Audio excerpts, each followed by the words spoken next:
dalam semua ini di mana posisi hukum, siapa yang dilindungi dan siapa yang terlupakan. Ya, apakah konflik di Papua sudah masuk kategori konflik bersenjata menurut hukum internasional?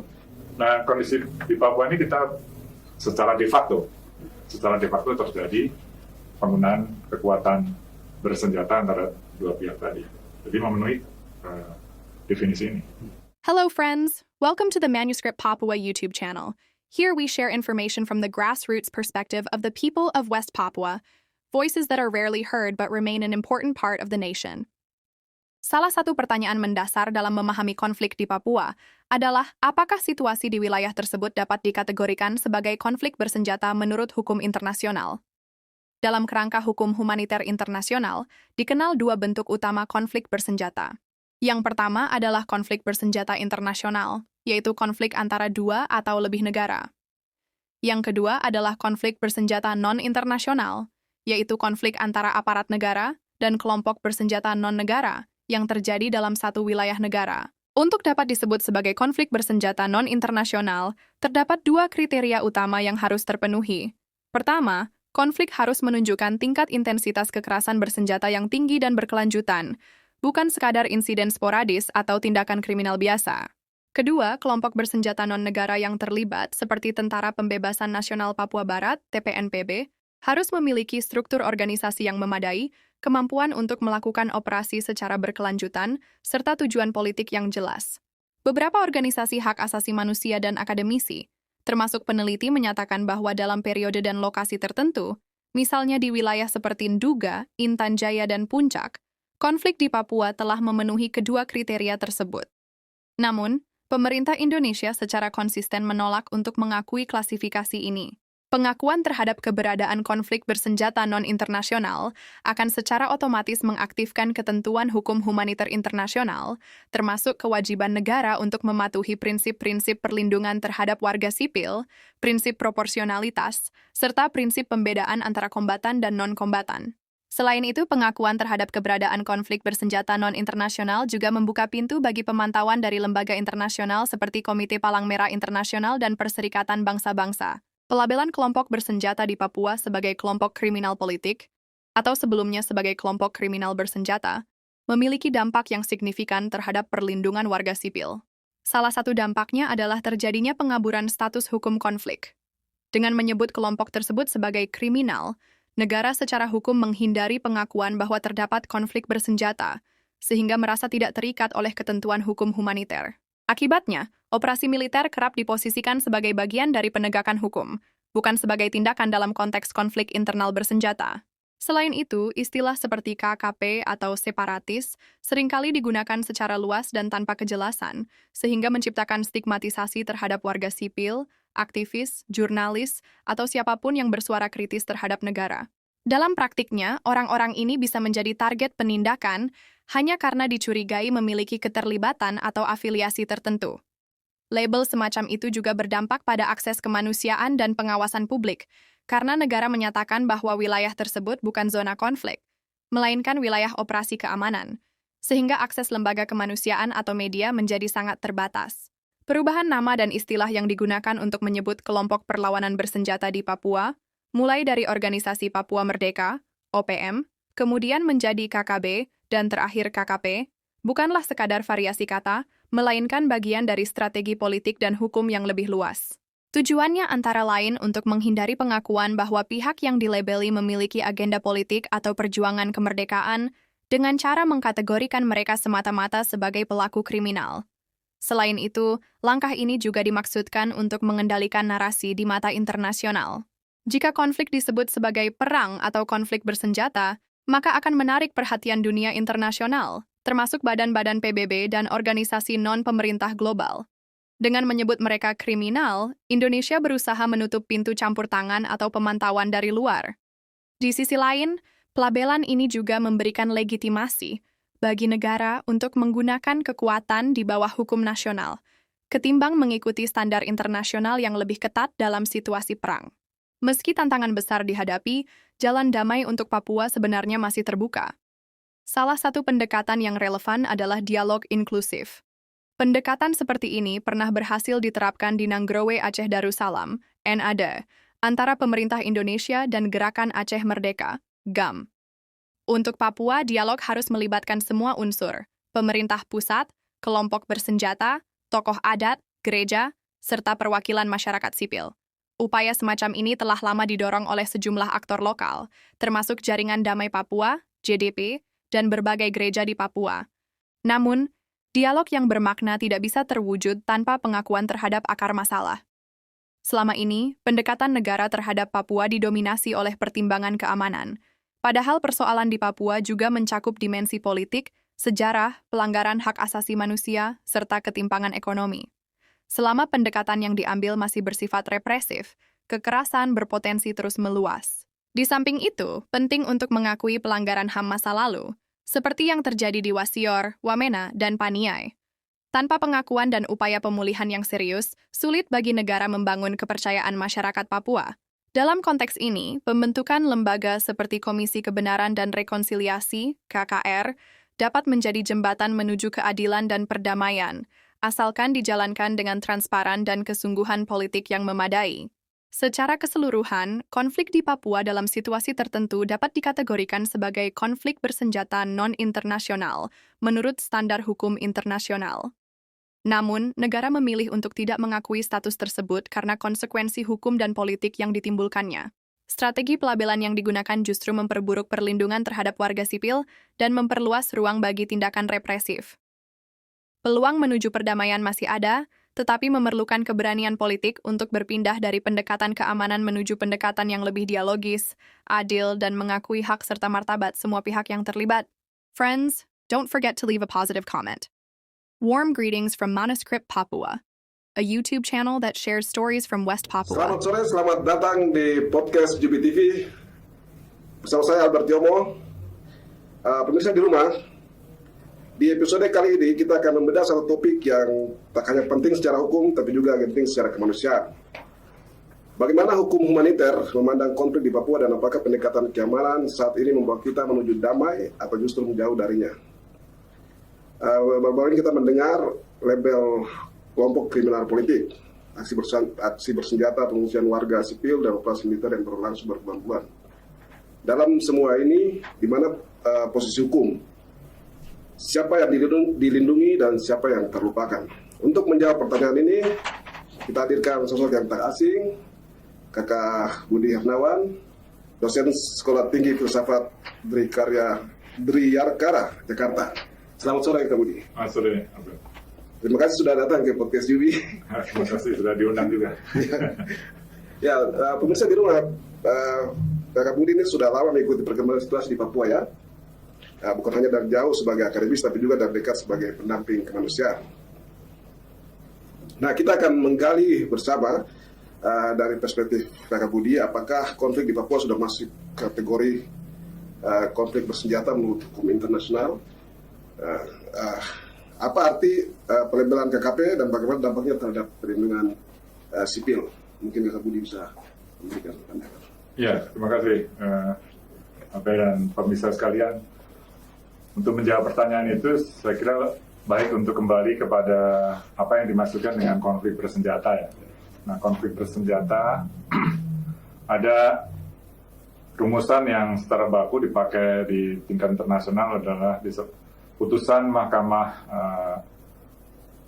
Mahkamah Pidana Internasional untuk bekas Yugoslavia (ICTY) dalam putusannya banding terhadap kasus namanya kasus Tadik. Nah, kasus Tadik itu mengatakan begini, konflik bersenjata ada atau terjadi bila mana terdapat penggunaan kekuatan bersenjata antara negara-negara atau kekerasan berkepanjangan antara otoritas pemerintah dan kelompok-kelompok bersenjata terorganisir atau antar kelompok tersebut dalam satu negara. Artinya ada dua jenis ya. Ada konflik bersenjata antar negara dari negara-negara. Dan konflik bersenjata di dalam satu negara bisa terjadi antara satu otoritas pemerintah dan satu kelompok bersenjata non-negara, atau beberapa, satu atau lebih kelompok bersenjata non-negara. Itu kemungkinan kedua. Kemungkinan ketiga, terjadi di dalam satu negara, tapi yang berkelahi adalah kelompok-kelompok non negara sendiri, jadi tidak melibatkan aktor negara. Jadi di sini yang ditekankan adalah sebuah fakta. Jadi konflik bersenjata adalah sebuah fakta penggunaan kekuatan bersenjata.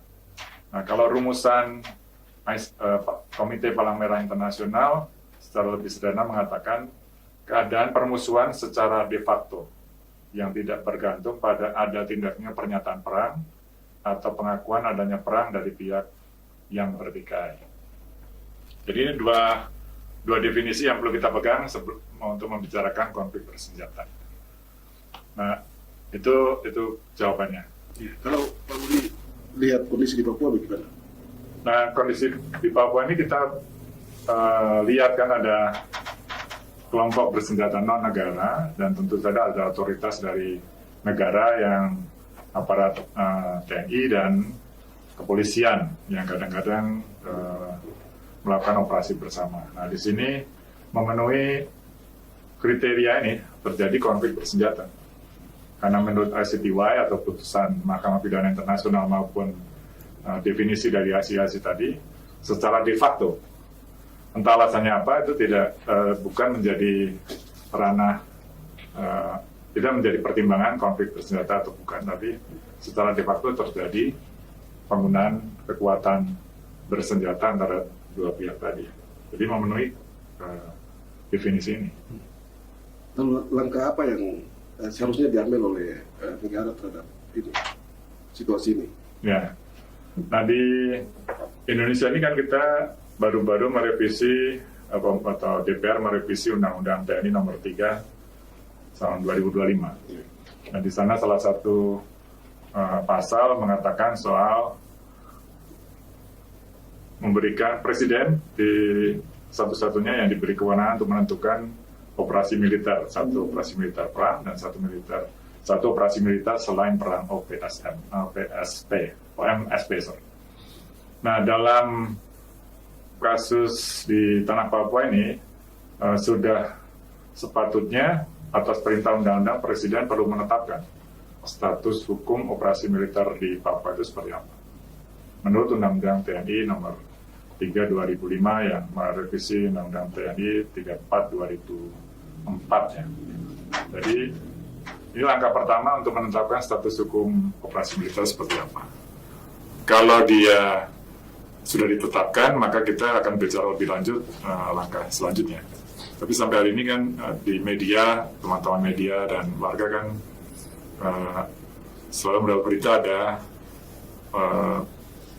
dropping pasukan misalnya, atau pengerahan pasukan, atau rotasi pasukan.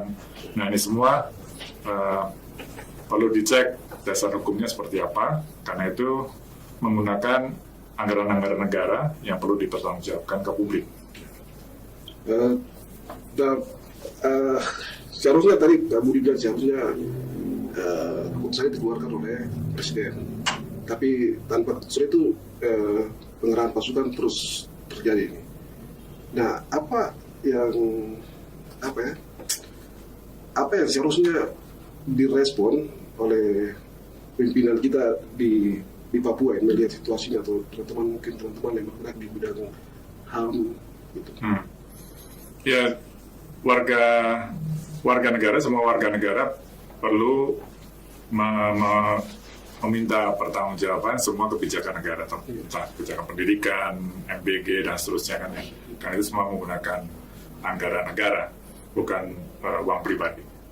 Maka berkaitan dengan juga termasuk operasi militer, wakil rakyat entah di tingkat provinsi maupun di tingkat nasional perlu meminta pertanggungjawaban itu kepada presiden, karena berdasarkan undang-undang ini yang revisi hanya presiden yang berhak mengeluarkan Kepres atau Kepres tentang operasi militer selain perang atau operasi militer untuk perang.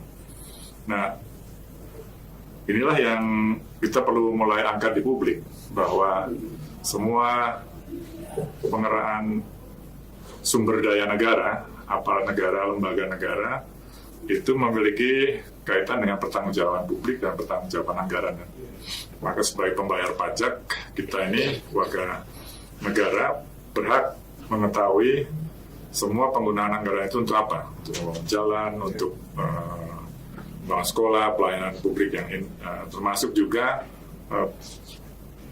sektor-sektor keamanan dan pertahanan semacam ini.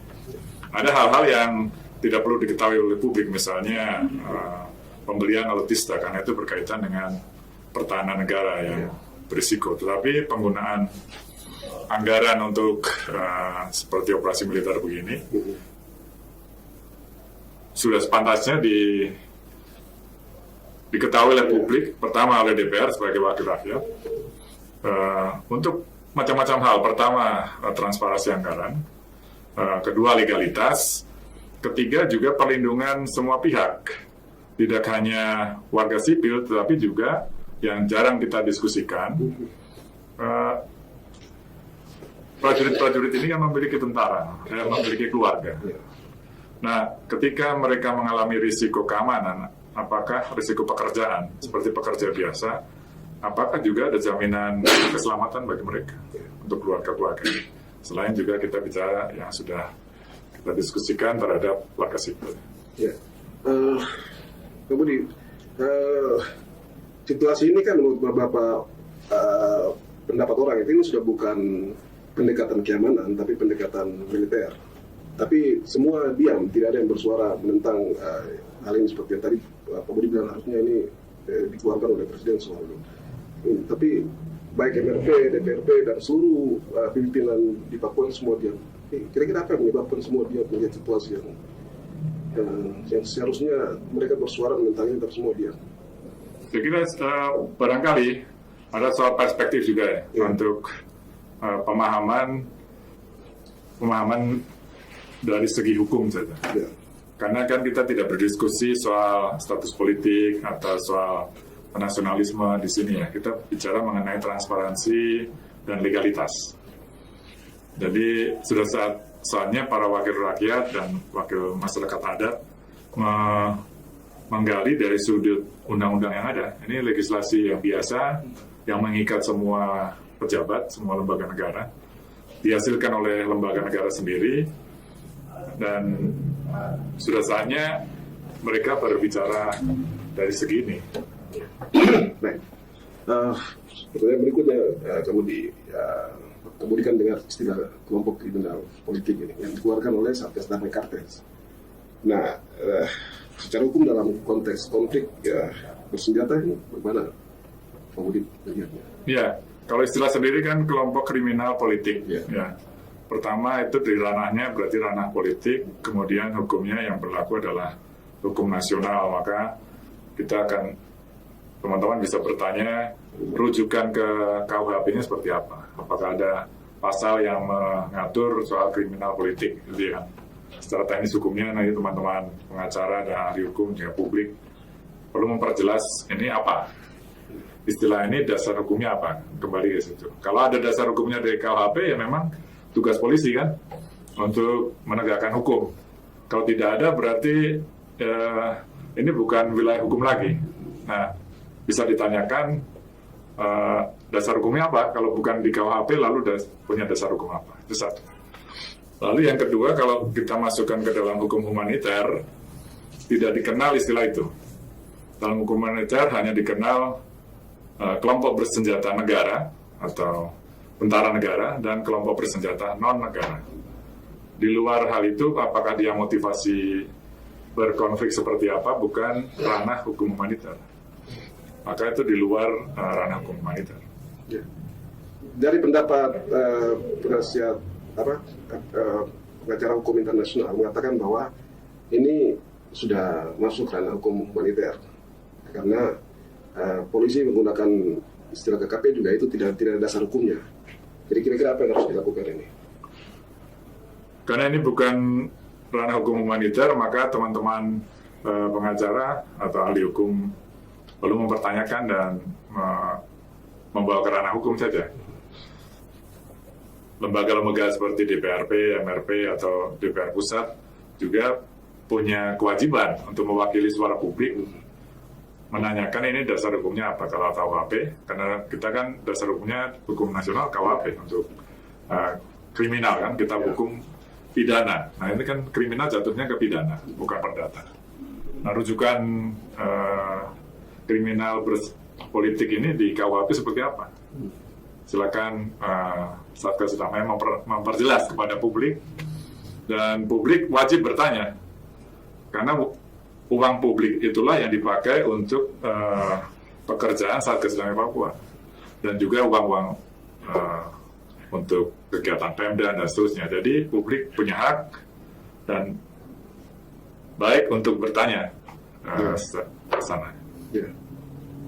Tapi ya, siapa mau berjuang soal itu? Siapa mau bertanya soal itu? Semua pada diam. Begitu. Jadi, ya, kita tahu. Saran pemilih seperti apa? Ya, kan kita sudah setiap kali ikut pemilu. Ya. Dan dengan pemilu itu kita menugaskan para wakil rakyat itu untuk bertugas mengurus hal-hal seperti ini. Itulah gunanya pemilu. Jadi mereka itu yang punya tugas. Para wakil rakyat di tingkat provinsi, kabupaten, provinsi, dan khusus di konteks Papua kita punya MRP. Nah, mereka perlu mulai mendiskusikan hal ini. Kalau mereka diam, nah kita yang masyarakat berhak untuk menanyakan kenapa kamu diam, sudah dipilih, duduk, dan perlu menyuarakan suara rakyat kan. Baik, Pak Budi. Saya menanyakan juga soal resolusi konflik ini. Nah, menurut Pak Budi, pendekatan dialog damai ternyata belum menjadi strategi utama negara dalam menyelesaikan konflik Papua. Nah, dari kacamata Pak Budi, modal resolusi konflik yang paling realistis untuk Papua seperti apa? Saya kira ada beberapa tahap yang kita bisa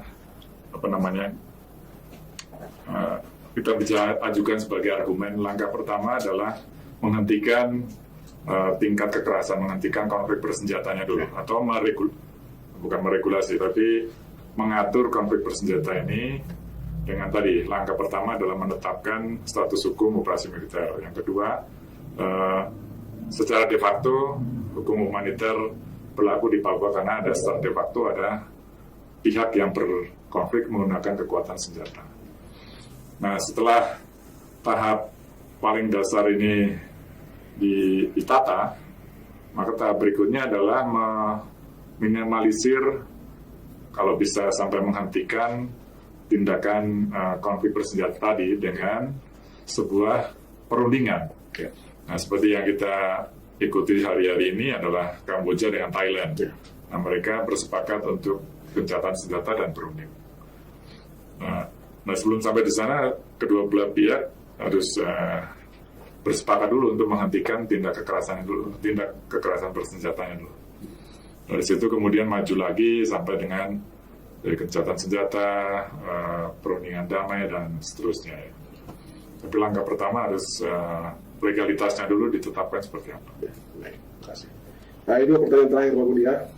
Apa tanggung jawab moral dan politik pemerintah pusat dalam menghadapi kompleksitas konflik di Papua saat ini, dan jika Kak Budi diminta memberikan 3 rekomendasi, apa yang Kak Budi ingin sampaikan? Itu ya, pemerintah pusat punya tanggung jawab besar untuk seluruh negara ini sesuai dengan cita-cita kemerdekaan Indonesia dalam pembukaan Undang-Undang Dasar 45 adalah menjaga supaya semua sejahtera, semua damai, dan makmur. Itu perintah dari Mukadimah Undang-Undang 1945 yang tidak bisa diubah meskipun oleh DPR yang pemerintah siapapun. Nah, perintah itu tetap mengikat semua pemerintah, termasuk pemerintah yang ada sekarang. Maka saran pragmatis saya adalah pertama tadi menetapkan legalitas operasi-operasi militer di Papua ini, dasar hukumnya apa. Yang kedua, DPR pusat perlu mengaudit apa yang sudah terjadi, dan yang ketiga masyarakat kalau kepada pemerintah juga melakukan pemulihan. Yang paling konkret adalah pengungsi internal. Pengungsi internal perlu dipulihkan, tidak hanya soal dikembalikan ke rumahnya, tapi juga situasi ekosistem yang rusak perlu dipulihkan, dan batinnya yang terluka juga perlu ditangani, sistem sosial yang terganggu atau malah rusak juga perlu dipulihkan. Itu memakan waktu lama. Kalau membangun rumah mungkin perlu 3 bulan, membangun kepercayaan perlu 30 tahun barangkali. Itu. Terima kasih. Ya, Kak terima kasih ya sudah datang, Terima kasih. sudah memberikan ini di podcast Jubi. Pemirsa di rumah, demikian obrolan saya bersama Kakak Budi Hermawan. Kiranya obrolan kita ini dapat didengar oleh pimpinan kita di Papua supaya mengambil langkah-langkah strategis bagaimana melihat situasi dan menyelamatkan rakyat yang tidak berdosa di tanah Papua ini. Dan saya Albert Yomo, sampai ketemu lagi di podcast Jubi selanjutnya. Manuskrip Papua.